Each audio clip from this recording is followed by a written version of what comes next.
Aristotle is known as the father of rhetoric. As this revered individual with great knowledge of rhetoric and the art of persuasion, he developed the three modes of persuasion. These modes include ethos, pathos, and logos. Ethos, also known as the character that the rhetor establishes, is possibly the strongest mode of persuasion. As noted in Aristotle's first book of Persuasion and Rhetoric, he states that character is almost, so to speak, the most authoritative form of persuasion. Even though the great philosophers of Aristotle's time used all of the three methods of persuasion, they concentrate more on the ethos factor than any other, even if it is subconscious and they are unaware of it. This is because almost all of them utilized their names and statuses as credentials and therefore were establishing their ethoses, ethia, or whatever the plural for ethos is. But this ethos, also known as character, is not simply established verbally, or by one's academic credentials, but rather by what they do, what their actions are.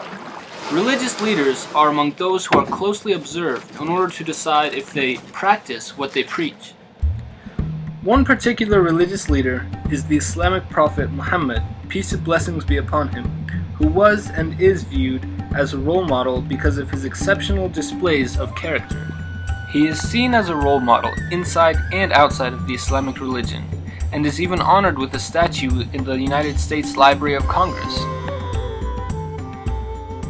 Islamic scholar Hamza Yusuf discusses some of the Prophet's positive exhibitions of character, which served as persuasion for others to do as he did.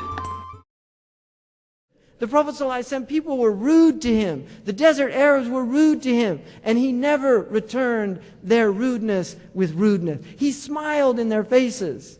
He returned their bad manners with good character. And this is what he taught us to do with people. And we have to, it's mujahada, we have to struggle. The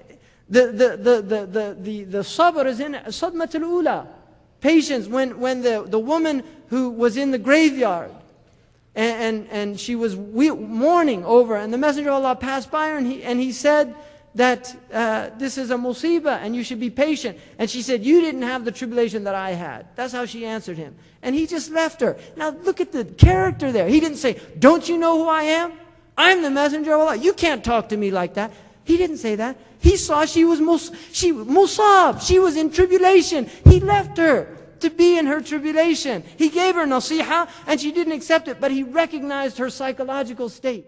Through a display of his character and humane interaction, the Prophet gained many followers by scenarios like the one just mentioned, and many others as well. The Prophet established ethos, not necessarily on a podium preaching to the people. Rather, it was through the very use of his character, walking the walk, as we often say. Character is a gargantuan aspect of the pedagogical focus of rhetoric, and is essential to one's understanding of rhetorical persuasion. It is a form of silent persuasion in rhetoric, and yet can be one of the most persuasively loudest forms. And so, in the case where an individual, seeking to persuade the masses, fails to abide by the ethos or character associated with their preachings, they become hypocritical and lose the fundamental core to persuade, due to the lack of morality and the truth associated with their established ethos. This illuminates character's power and how it can strengthen or highly discredit and weaken a rhetor's argument. Now, it is not to say that ethos is the only mode that determines the persuasive effect of an argument, as logos, meaning logistics or facts, and pathos, meaning appeal to emotion or pity, are also important modes as well. However, ethos remains the most prominent aspect of persuasion because of the ability to speak on behalf of the rhetor without the rhetor actually having to speak.